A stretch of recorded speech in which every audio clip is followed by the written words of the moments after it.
Back from the trimmers. It's looking pretty good. The tow vehicle all ready to go. Beastie needs a bit of love, but that's one step closer to the roadie. Need to, JB's idea to grey these rims out's a good one. So I've got a roll of cloth trim over vinyl and a new liner. It's pretty good. I'm pretty happy. Roadie, I need this guy. Speedo jumps around a bit. Should have thought of getting some sound in the trims. But anyway, it's what it is. Need some pads for the loud pedal and the brake. The brake's there. But one step closer. It's looking pretty tidy inside now. Yeah, so away we go. A bit of rubber up in the guards. I'm not sure how that happened. Anyway, must have been the previous owner. Rear drums, not great. May have just done a brake line by the look of things on the trying to put it on the trailer. Can't really tell if that's brake fluid or what it is, but I think it is. Anyway, probably just a matter of nipping up some lines. But there's my super short Salisbury diff with axles hanging off the end. But they're my nice those anti-tramp bars.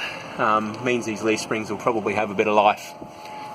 There's no real rust. There's a bit of surface rust, like there, but probably just needs a little tidy up, and then some more rubber up in the guards. Must have been the previous owner. Not much tread left. I have to sort those tyres out before I get roadworthy. But yeah, Valiant like riser, my 727 Torquey. That's not enough rubber. That won't do it. Too many ponies for that.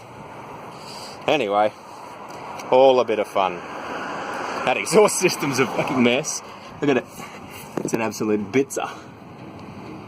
So, bit of exhaust. Come around at angles, just bashed a bit.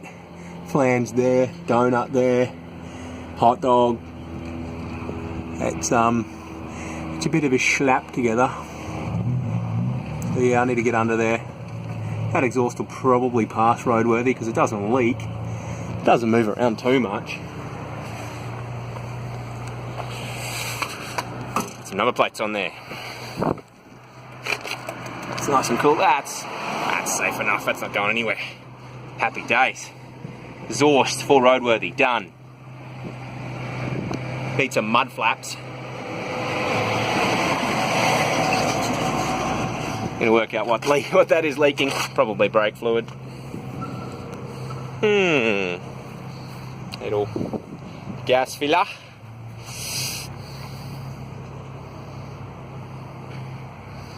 All of the fun.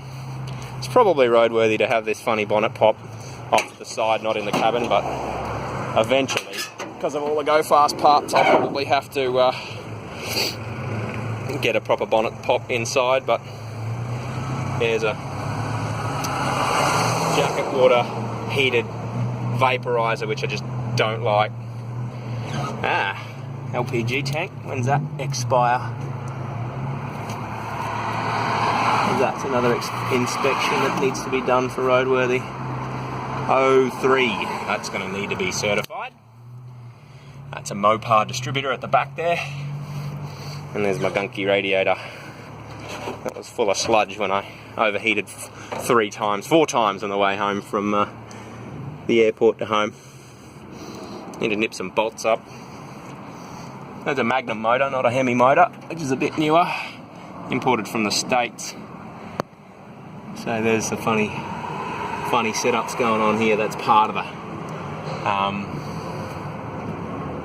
Nolf's NCA 300A, which is the carburetor, or essentially gas mixer, and there's a butterfly plates underneath it.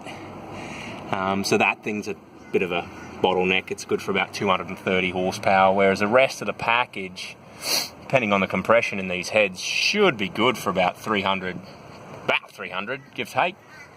But yeah, that's a nice Mopar aftermarket Chrysler electronic ignition distributor, and its control box is supposed to be under the in the dash. It's made to tolerate under bonnet temperatures, but some bright spark poked it up under here. You probably can't see it so well, but that's where it is. I'll flick that on, see if that works. On. There we go. So yeah, there's the Chrysler control box that I used to identify it. So this bit here is the least reliable plug in the whole car. Probably why they moved it into the underneath here. Notable deletion for a drag car is the lack of heater box. So for roadworthy, once again, I'm going to have to get heater in here, because you can't have a car without a demister, which is probably a good safety rule. Check this windscreen wiper. I reckon that looks fine. I reckon it's just a switch issue. It might even just be an inline fuse somewhere that's busted, and then windscreen wiper will work. The switch is over here. Let's just have a try. On to accessories. Nope. Nope. Anyway, bit of troubleshooting to be done on this car. But there's also a switch missing. Maybe that's where the windscreen wiper was. But yeah, that's my race dash. Aluminium. No. Yeah, aluminium, something. Whatever it is. It's not much to it. This guy needs some power as well. He's not working. And there's only those funny 6x9s. And there's a mystery switch. Love a good mystery switch. Woo! That one's a horn, but I don't know what the other one does. Anyway, there's my Pentastar. Valiant by Chrysler. And some Pioneer 6x9s in the parcel shelf, because that's just what you put in parcel shelves of Valiants, apparently. But yeah, I'm pretty happy with my wood lining. It looks pretty sweet. There's those guys. And there's my Bluetooth, because of modern additions to my fancy Valiant. These trims, it took a while to come in from Sydney. What do they look like? Yeah, they're good. Happy. Happy they're not chrome, because the chrome ones look shit. Anyway, I better get moving. This thing home. Return the trailer. Bit of fun. 70%, 30%. You reckon I've done that? Yeah, why not? Cool. Round one of many. Let's chuck this thing on YouTube and see if anyone wants to watch it. Bye.